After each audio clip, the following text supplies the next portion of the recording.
গণ অধিকার পরিষদের সভাপতি নুরুল হক নূরের উপর হামলার ঘটনায় বিচার বিভাগীয় তদন্ত হবে বলে জানিয়েছেন প্রধান উপদেষ্টার প্রেস সচিব শফিকুল আলম। এদিকে সাম্প্রতিক বিভিন্ন ইস্যু এবং ত্রয়োদশ জাতীয় সংসদ নির্বাচন নিয়ে আলোচনার জন্য রোববার বিএনপি, জামায়াত ও এনসিপির প্রতিনিধিদের সাথে বৈঠকে বসছেন প্রধান উপদেষ্টা ডক্টর মোহাম্মদ ইউনূস। শুক্রবার সন্ধ্যা থেকে রাত গণ অধিকার পরিষদ ও জাতীয় পার্টির নেতাকর্মীদের মধ্যে ধাওয়া পাল্টা ধাওয়া, পরে আইন শৃঙ্খলা বাহিনীর সঙ্গে সংঘর্ষ, যেখানে গুরুতর আহত গণ অধিকার পরিষদের সভাপতি নুরুল হক নূর।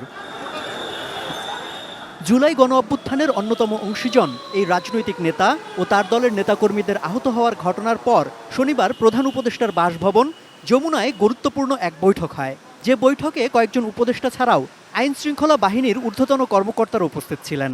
মিটিংয়ে বেশ কিছু সিদ্ধান্ত হয়।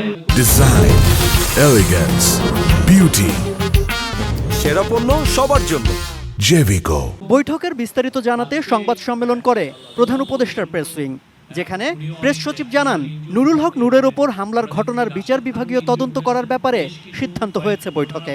এই ঘটনার উপরে একটি জুডিশিয়াল তদন্তের সিদ্ধান্ত হয়েছে। একজন হাইকোর্টের জাস্টিসের নেতৃত্বে এই তদন্ত হবে। এই পুরো বিষয়গুলোই তদন্ত কমিটি খতিয়ে দেখবে। নূরের পরিবারের সাথে কথা বলার পাশাপাশি তার সুচিকিৎসায় যাবতীয় ব্যবস্থা নেওয়ার নির্দেশনাও দিয়েছেন প্রধান উপদেষ্টা। পরে আনুষ্ঠানিকভাবে সরকারি বিবৃতিতে নূরের ওপর হামলার ঘটনাকে ন্যায় বিচার ও জবাবদিহিতার জন্য গণতান্ত্রিক আন্দোলনের চেতনার উপর আক্রমণ বলে জানানো হয়। যারা গতকাল আহত হয়েছেন প্রত্যেকের বেস্ট পসিবল চিকিৎসার অ্যাসুরেন্স দিয়েছেন, বলেছেন যে এটার জন্য নূরের জন্য অলরেডি আপনারা দেখেছেন যে একটা মেডিকেল বোর্ড গঠন করা হয়েছে।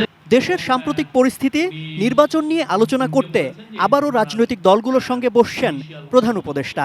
সে লক্ষ্যে রোববার বিকেলে বিএনপি, জামায়াত ও এনসিপির প্রতিনিধিদের সঙ্গে আলাদাভাবে বৈঠক করবেন তিনি। বর্তমান পরিস্থিতি এবং ইলেকশন নিয়ে আলাপ আলোচনা হবে। আগামীকাল ৩টার সময় বিএনপির সাথে মিটিং আছে, 4:30টায় জামাত এবং সন্ধ্যা 6টায় এনসিপি। এক প্রশ্নের জবাবে কোনো ধরনের ষড়যন্ত্র আগামী বছরের ফেব্রুয়ারির প্রথম দিকে ত্রয়োদশ জাতীয় সংসদ নির্বাচন আয়োজনকে থামাতে পারবে না বলে জানান প্রেস সচিব। স্ট্রংলি আমরা বলছি, ইলেকশন ফেব্রুয়ারির প্রথমার্ধে হবে। এই কোনো শক্তি না এটা প্রতিহত করতে পারবে।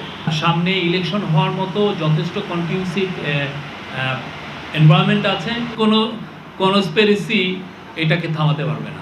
এদিকে নুরুল হক নূরের ওপর হামলার ঘটনায় জাতীয় পার্টির কোনো সংশ্লিষ্টতা আছে কিনা তা তদন্ত করে দেখা হবে বলে জানানো হয় সংবাদ সম্মেলনে। তবে জাতীয় পার্টিকে নিষিদ্ধ করার ব্যাপারে যমুনার বৈঠকে কোনো আলোচনা যে হয়নি তাও জানিয়েছেন প্রধান উপদেষ্টার প্রেস সচিব।